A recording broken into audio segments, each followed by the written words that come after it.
Good morning, everyone. Welcome back to CBT News. Today is Wednesday, June 25th. Here's a look at today's top automotive industry stories brought to you by Ally. The U.S. and Mexico are closing in on a trade deal that would set a quota on tariff-free steel imports, allowing a limited volume to enter the U.S. without being hit by President Trump's new 50% tariff. The potential agreement, based on 2015 to 2017 import levels, aims to ease pressure on U.S. automakers and manufacturers while still protecting domestic steelmakers. Imports within the quota would face only a 10% duty, while anything above would get the full tariff.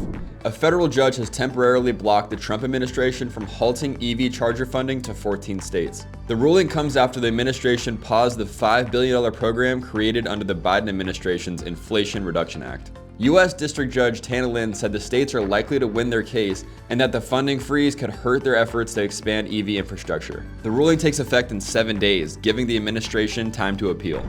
France's Ministry of the Economy has ruled that Tesla violated consumer protection laws, accusing the company of misleading sales practices and ordering it to fix the issues within 4 months or face daily fines of $58,000. The investigation found that Tesla used incomplete contracts, failed to issue proper receipts or refunds, and misrepresented the capabilities of its full self-driving system, which was advertised as autonomous despite being a level 2 driver assist feature. Waymo robotaxis launched for Uber riders in Atlanta on Tuesday, expanding the company's U.S. ride-hailing partnership. Users can now request a fully driverless ride through the Uber app across a 65 square mile area of the city. Unlike Tesla's pilot service in Austin, Waymo vehicles operate without any human supervisor on board.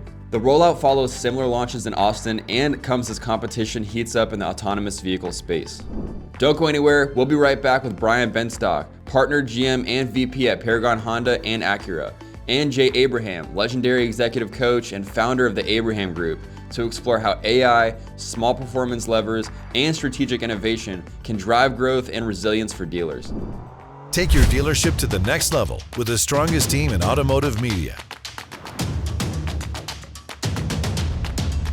CBT News, dealers' most trusted source for news, content, and analysis. The first thing I remembered was years ago, Peter Drucker, who died, but he was a really remarkable management consultant, had a saying, and I'm gonna probably do it a disservice, but paraphrasing, he said, if you're not constantly committed to making what you do, how you do it, who you do in your business obsolete, you can rest assured there are plenty of people that are committed to do it to and for you. Yeah. And I think that's a good starting point. You know, Jay, Good point. And I think that's never been more true in the automobile industry. You look at the number of manufacturers that are coming out, right? From China has over 200 manufacturers, and you look at many billionaires now are getting into the manufacturing business here in this country. Jeff Bezos has announced that they're building a car, and many of these other startups. So, you know, if we're going to be stuck with the status quo, we're going to be replaced by these people that are bringing a completely different perspective to our industry. And so that's got to be an overriding theme. The next thought that I have is that your process needs to be optimizing, maximizing, and then multiplying. Optimizing means making whatever you're doing the best it can be. Maximizing is, let's call it the biggest, most impactful from whatever your goals are, financial or operational. And the last is how you can really go beyond that. And I think that's what Brian is talking about, so I really like that.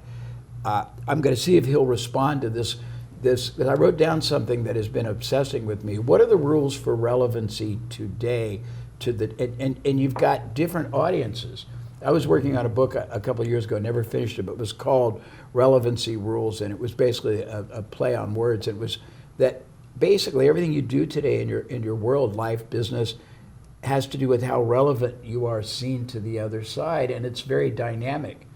It's very dynamic and how it changes. So I'd love to get your perspective on that before I go on. Yeah, well, in marketing, I think you have to differentiate yourself from the competition. Differentiation is key, and then relevance is next, right? Because I can differentiate. We could all wear pink skirts in the dealership, and we've differentiated ourselves, but we're not relevant. Right. And the third hurdle you have to cross is is it sustainable? You know, how do you come up with a way to differentiate yourself? How do you make that relevant to today's consumer?